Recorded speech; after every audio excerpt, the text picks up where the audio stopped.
கர்த்தருடைய பரிசுநாமத்துக்கு ஸ்தோத்திரம் உண்டாவதாக. பார்ட் 2 பார்ப்போம். இந்த வேளையிலும் கூட இந்த வாசனங்கள் தங்கள் தேவனுக்கு கோடான கோடி ஸ்தோத்திரம் உண்டாவதாக. ஓய்வு நாளை பரிசுத்தமாக ஆசரிக்க நினைக்கணும்னு நினைப்பாயாக சொன்னார். 6 நாளும் நீ வேலை செய்து உன் கிரியைகளெல்லாம் நடப்பிப்பாயாக. 8லேருந்து யாத்திராகம் 28லேருந்து பார்த்தீங்கன்னா தெரியும் உங்களுக்கு. 6 நாள் என்ன செய்யலாம், நீ வேலை செய்து உன் கிரியைகள் எல்லாம் நடப்பிப்பாங்க. உனக்கு என்னென்ன வேலை இருக்கோ இந்த 6 நாளும் என்ன செய்யலாம், கம்ப்ளீட்டாக செய்யலாம். உனக்கு இஷ்டம் போல் செய்யலாம். ஆஃபீஸ் போகிறதோ, வீட்டு வேலையோ, இல்லை கம்பெனி வேலையோ, இல்லை மற்றவர்களுக்கு உதவி செய்கிறதோ, என்ன காரியமானாலும் செய்யலாம். சொந்த வேலையோ, எந்த வேலைனாலும் செய்யலாம். அந்த 6 நாளில் நீ செய்யலாம். 7ஆம் நாளோ தேவனாகிய கர்த்தருடைய ஓய்வு நாள். அது யாருடைய நாளும் அது 7ஆம் நாள் கர்த்தருடைய ஓய்வு நாள். அது கர்த்தருடைய நாள். அப்போது நம்ம எவ்வளோ பயபக்தியாக இருக்கணும்னு பாருங்கள். அதில் நீயானாலும் குமாரனாலும் குமார்த்தியானாலும் வேலைக்காரனாலும் வேலைக்காரனாலும் மிருகஜீவனானாலும் வாசல்களில் இருக்க அந்நியனானாலும் யாருக்கும் ஒரு வேலையை செய்யக்கூடாது. அவர் எவ்வளோ தெளிவாக சொல்லியிருப்பாங்கல்ல. ஒவ்வொருத்தரையும் நம்ம மேலே எவ்வளோ அக்கறை இருந்துச்சுன்னா நம்ம ஏதாச்சும் ஒன்றை மறந்துடுவோம்னு சொல்லிட்டு என்ன செய்கிறாரு, இந்த 7ஆம் நாளில் ஒவ்வொருத்தர் பேரை சொல்கிறார் பாருங்க. ஒவ்வொருத்தர் பேரை ஆச்சரியமாக இருக்கு பாருங்க. வசனம் 10வது வசனத்தில் தெளிவாக சொல்கிறார். தெளிவாக 7ஆம் நாளும் தேவனாய் கர்த்தருடைய ஓய்வு நாள். அதில் நீயானாலும் சரி, குமாரானாலும் குமார்த்தியானாலும் வேலைக்காரனாலும் வேலைக்காரி, மிருகஜீவனாலும், உன் வாசலில் இருக்கிற அந்நியனாலும், உன் வீட்டில் இருக்கிறாங்கள அந்நியன், அவங்க கூட யாதொரு வேலையும் செய்யக்கூடாது. உங்களுக்கு கட்டளை பாருங்கள். அது வந்து தேவனுடைய கர்த்தருடைய கட்டளை.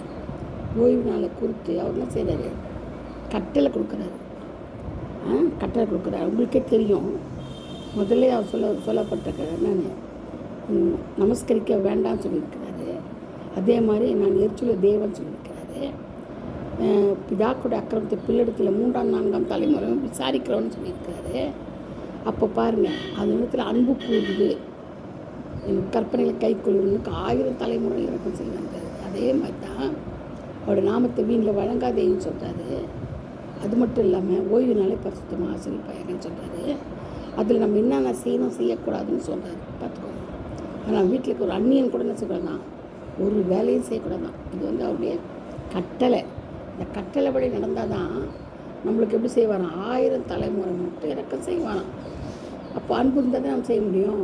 அவர் மேலே நம்மளுக்கு அன்பு இருந்தால் அவர் கொடுத்த கட்டளையில் கற்பனைகளை நம்ம கை கொள்வோம்.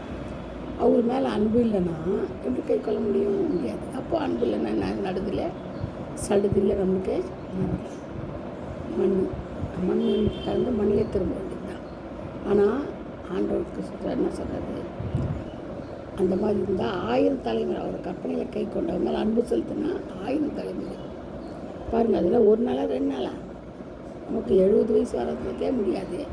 10 வயசுலேயே செத்து போகிறோம். நான் குழந்தை பிறந்த செத்து போகிறது. மரணம் வந்து அவருடைய கருத்தில் இருக்குது இல்லையா. அவர் கருத்தில் இருக்கிற ஜீவனுக்கு நம்ம பயப்படணுமா வேணும். அவர் சொல்கிறத கேட்கணுமா கேட்க வேண்டாமா. ஒரு கற்பனையில் கட்டளை கை கொள்ளணுமா கை கொள்ள வேண்டாமா, கை கொள்ளணும். ஏன்னா அவர் வைராக்கியமுள்ள தேவன், உச்சையின் தேவன், 1000 தலைமுறை விசாரிக்கிற தேவன். அப்படியாப்பட்டவர். அப்புறம் 6 நாள் என்ன செய்கிறார், வானத்தில் எல்லாவற்றையும் உண்டாக்கி 7 நாள் ஓய்வு இருந்தார். ஆகையால் கர்த்தர் ஓய்வு நாளை ஆசீர்வதித்து அதை பரிசுத்தமாக்கினார்.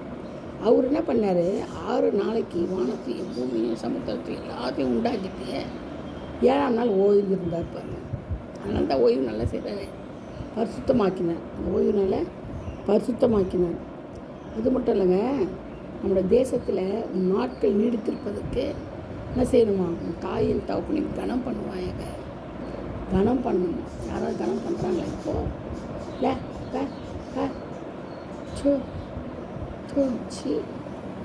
உங்களுக்கு அறிவு இருக்கா? நீங்களாம் ஒரு பெரிய மனுஷனா அப்படின்னு கேள்வி கேட்கறதுக்கு தான் ஆள் இருக்குது. தாய் தகப்பனையும் கேள்வி கேட்கறதுக்கு தான் ஆள் இருக்குது. சிலர் அடிக்க கூட செய்கிறாங்க, சிலர் தொத்து விட்டுறாங்க வீட்டை விட்டு, சிலர் ரோட்டில் கொண்டு விட்டுறாங்க. சிக்கானா ரோட்டில் கொண்டு விட்டுறாங்க தாய் தகப்பனை. பாப்பாருங்க அப்படி மாதிரி நம்ம தாய் உங்களை பெற்ற உடனே ரோட்டில் விட்டுருந்தா என்ன தெரியும் நமக்கு தெரியும்.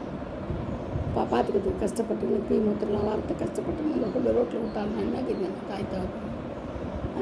ஆனால் அவங்க வயசான காலத்தில் முதிர் வயதில் நம்ம என்ன செய்யணும்ல, அசிட்ட பண்ணக்கூடாது. நான் சொல்கிறேன், முதிர் வயதில் என்ன செய்யணும், அசிட்ட பண்ணக்கூடாது. அவங்களை பராமரிக்கணும், அவங்களோட பேசணும், அவங்களுக்கு செய்ய வேண்டிய கடமைகளை நம்ம செய்யணுமா அப்படின்னு தான் ஆண்டவர் சொல்கிறார். நம்ம என்ன செய்யணும், தாய் தகப்பனை கனம் பண்ணல. நம்ம கனம் பண்ணாமல் என்ன செய்யணும், ரோட்டில் தூக்கி போட்டுருவோம். உடம்பு சரியான ஐயோ இதை பார்க்க முடியாது அதை சொல்ல சரி ரோட்டில் கொண்டு போய் போட்டுருவோம். ரொம்ப தவறுங்க, பயங்கர பாவம். இதெல்லாம் என்னது, பெரிய பாவங்கள். ஆண்டவர் கணக்கில் பயங்கரமாக வருது. விசாரிக்கிறார் அவர். நம்ம இப்போ உள்ளதால் பட்சம் இல்லையா, என்ன பட்சம், நம்மளை விசாரிக்கிறவர்.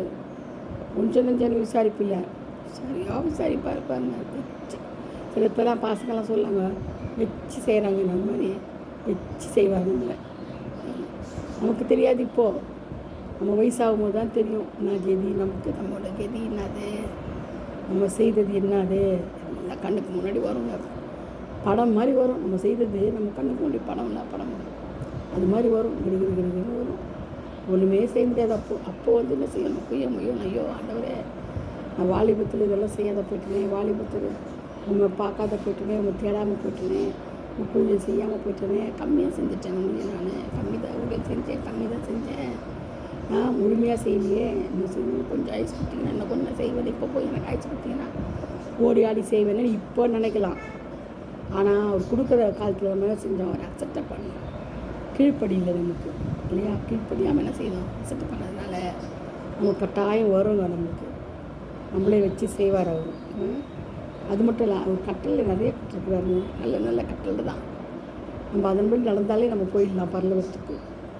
கொலை செய்யாதிருப்பாயாக, தாய் தகப்பனை கனம் பண்ணுவாயாகன்னு சொல்லிட்டு கொலை செய்யாதிருப்பாயாக, விபச்சாரம் செய்யாதிருப்பாயாக, களவு செய்யாதிருப்பாயாக, பிறனுக்கு விரோதமாய் பொய் சாட்சி சொல்லாதிருப்பாயாக, பிறருடைய வீட்டை இச்சியாதிருப்பாயாக, பிறருடைய மனைவி அவனுடைய வேலைக்காரிகளையும் அவனுடைய எழுதையும் அவனுடைய கழுதையும் பின்னும் பிறனுக்குள்ளையும் யாதுன்னு வச்சுப்பேன். சிலர் பாருங்கள், விபச்சாரம் செய்வாங்க, ஆனால் அவங்க செய்யறதே தெரியாது. சில வீடுகளில் பார்த்தீங்கன்னா கதவு சாத்தியே இருக்கும். அவங்க என்ன பண்ணுறாங்க, ஏது பண்ணுறாங்க, உள்ளே என்ன பண்ணுறாங்க, அதே தெரியாது. ஆனால் அங்கேருந்து ஆட்கள் போகிறதும் வரதும் தெரியும். ஆனால் ஒரு சிலர் பேசிக்குவாங்க, அந்த வீட்டில் வந்து என்ன நடக்குது, கெட்டது நடக்குது, விபச்சாரம் நடக்குது, விசித்திரம் நடக்குதுன்னு சொல்லுவாங்க. நம்ம கண்ணால் பார்க்காது சொல்லக்கூடாது. அதனால் நம்ம ஜனங்கள் என்ன செய்யுது, கண்ணால் பார்க்காது சொல்லுது. சிலர் வந்து கண்ணால் பார்த்துட்டே சொல்லுவாங்க. சிலர் போயிட்டு வந்தே சொல்கிறவங்களாம் இருக்கிறாங்க, காட்டி கொடுக்குறவங்களும் இருக்கிறாங்க. ஆனால் பிறனுக்கு விரோதமாகவே பொய் சாட்சி சொல்லாதிருப்பாயாக, களவு செய்யக்கூடாது, திருட்டு சர்வசாதாரணமாக திருட்டு. ₹1 ₹2 இல்லைங்க, பலதரப்பட்ட திருட்டுகள் இது செய்வாங்க. வீட்டை வந்து இச்சிப்பாங்க. அந்த வீடை பார்த்தோன்னே அவ்வளோ பெருசாக கட்டிட்டாங்களே, நமக்கு அந்த வீடு இல்லையே, நமக்கு அந்த வீடு எவ்வளோ நல்லா இருக்கும், இச்சி நாவியது அது வந்து வைக்கக்கூடாது. வேலைக்காரியெல்லாம் பார்த்து என்ன செய்யுது, கழுது அவனுடைய எல்லா பிறனுக்குள்ள யாதொன்றையும் செய்யலாம், இச்சிக்கக்கூடாது. அதெல்லாம் பெரிய பாவங்க. இச்சிக்கிறதுனது பெரிய பாவம். நம்ம என்ன செய்யணும், நம்ம ஆண்டவரையே நோக்கி பார்க்கணும். இவ்வளோ சொல்லியிருக்கிறாரே, இவ்வளோ பெரிய தேவன் அவர். எனக்கு ஒப்பான தேவன் யாருன்னு சொல்கிறாரு. எனக்கு ஒப்பான தேவன் யார், என்னென்று உங்களுக்கு வேறு தேவனை உண்டாயிருக்க வேணான்றார். வானத்துக்கு பூமிக்கும் பூமியின் கீழே இருக்கிற தண்ணீரையும் ஒரு சொர்பத்தையும் அவர் விற்கிறவற்றை என்ன செய்யக்கூடாது, உருவாக்கக்கூடாதுன்றார். நம்ம ஊருப்பட்டதை உருவாக்கி உட்காந்துருக்கோம். பயங்கரமான நிகழ்ச்சியாக தெரியலையா நம்மளுக்கு. உணர்வுள்ள இறுதிக்கு ஆண்டு நமக்கு தரணும். உணர்வுள்ள இறுதியத்தை கட்ட தரணும். உணர்வு இல்லாத இறுதி நமக்கு வேண்டாங்க. ஆண்டவரை மட்டும் பற்றி கொள்ளணும், அவருடைய கற்பனைகளை கை கொள்ளணும். 7ஆம் நாள் ஓய்வு இருந்தாரல்ல ஆண்டவர், அவர் சொன்னபடியே நம்மளும் நடந்து அந்த வழியில் நம்ம நடக்கணும். அதுதான் ஆண்டவருக்கு பெருமை. நம்ம எந்த அளவுக்கு ஆண்டோடைய கற்பனைகளை கை கொண்டு அவருக்கு பிரியமாக நம்ம நடக்கிறோமோ அந்த அளவு நம்ம ஆண்டவர் நம்மளை ஆசீர்வதிப்பார். மட்டும் இல்லை, பரலோக ராஜ்யத்துக்கு நம்ம பங்குள்ளவர்களாக இருப்போம். அதுதான் முக்கியமானது. சரிங்களா? இதை நம்ம தேடி பிடிக்கணும், அதை கற்றுக்கொள்ளணும், ஆண்டோட அன்பு செலுத்தணும், அவர் மாத்திரம் போதுன்னு நினைக்கணும், அவருடைய கட்டளைகளை கை கொள்ளணும். தாய் தகப்பனை முக்கியமாக கனம் பண்ணணும், தன்னை போல பிறனை நேசிக்கணும். இதுதான் தேவனுடைய சித்தம், அன்பு. சரிங்களா? நம்ம இதன்படி நடந்து தேவனுடைய வழியில் நடந்து இந்த காரியங்களை நம்முடைய காரியங்களை வாய்க்க பண்ணி தேவன் நம்மளை ஆசீர்வதிப்பாராக. Amen. Praise the Lord. God bless you all. Thank you. நம்ம இது செகண்ட் பார்ட்டு, தேர்ட் பார்ட்டு பார்ப்போம். தேங்க்யூ.